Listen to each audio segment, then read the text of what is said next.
So besides Washington D.C., you did Dubai, Yeah, right? talk about Dubai. How was Dubai? What was that like?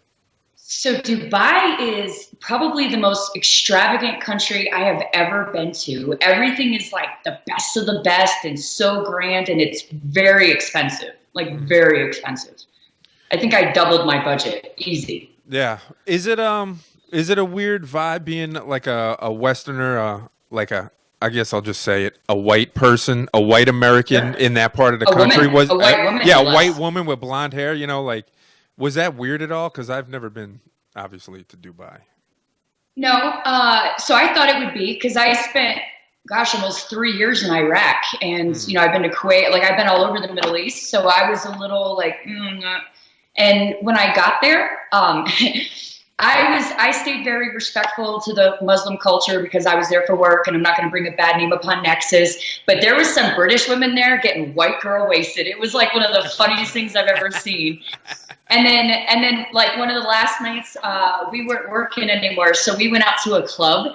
And if you ever get Alex on and have him talk about this, ask him about the midgets in Dubai because he was so excited. Midgets. Yeah, there was a bouncer. There was a bouncer carrying like a midget dressed like a baby around, or maybe he was a doctor. I don't know. He's a baby doctor.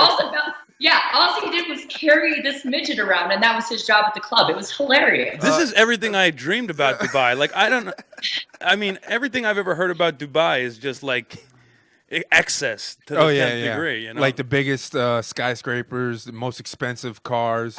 You can imagine the promoter being like, if we're going to have a party, we're going to have a fucking party. And we need a midget dressed as a doctor. Yeah, we're setting 5 Lambos on fire as a sacrifice to crypto. Yeah. Well, that's awesome. What about Miami? There was another one, right? You went to Miami? After Dubai? Miami. Was that right after Dubai? Yeah. So literally Dubai to Miami. And then don't forget, I went to Colombia in December before all that, but we'll talk about Miami real quick. Okay. So Miami was awesome because that's where I met Matt Rozak. So he's the CEO of Block, or the co-founder of Block, or what I think Jeff Garzik's over it, and then it's Matt Rozak. So I went to my first like official VIP dinner other than whatever Brock had done in Colombia. Look, I can't even keep my country straight right now. So Miami was fun, but it seemed very materialistic, I guess is the right word. So everybody was there about the money. First off, you pulled up and there was like 10 Lambos outside. Nice. And I'm thinking, okay, you guys are ICOs with all these Lambos. What are you really doing with our money, right? Yeah, exactly. Yeah, and so in that aspect, it was a little different than a lot of the other conferences I went to. But Mo did an amazing job, and there was so many people there and so many great connections. I'm actually just grateful that this space has the type of, I don't want to say like partnerships that they do, and that they host all these conferences so that you can get there and meet everybody. It's wonderful. Dionna, when you're explaining to people over in these other countries Nexus and the vision. How does that go for you? I mean, because having to talk about like decentralizing power, for one, talking in other countries, I'm not sure how their reactions would be. I'm interested to know how you sell it to them. So it's. Oh, go ahead. No, that's all. Go ahead. So it's different everywhere you go, right? You kind of have to know your audience. So in Colombia, I focused a lot on the satellites and how important it is that everybody has the same right to information.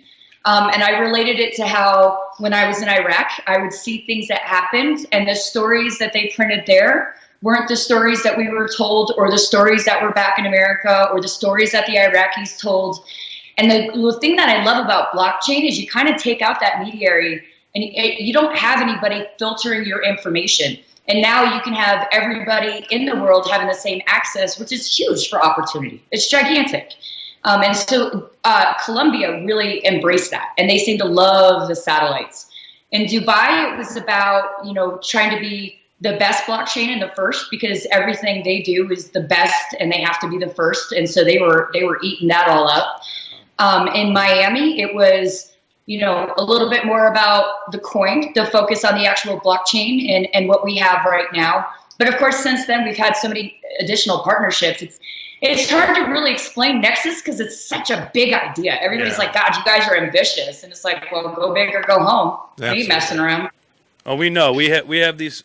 I don't, not on this level you're doing it, but we have these conversations with people constantly. And it's trying to find a way to package it down to the audience you're speaking to specifically. There's something for everybody with the whole Nexus thing, and you sound like an infomercial when you say it. You know.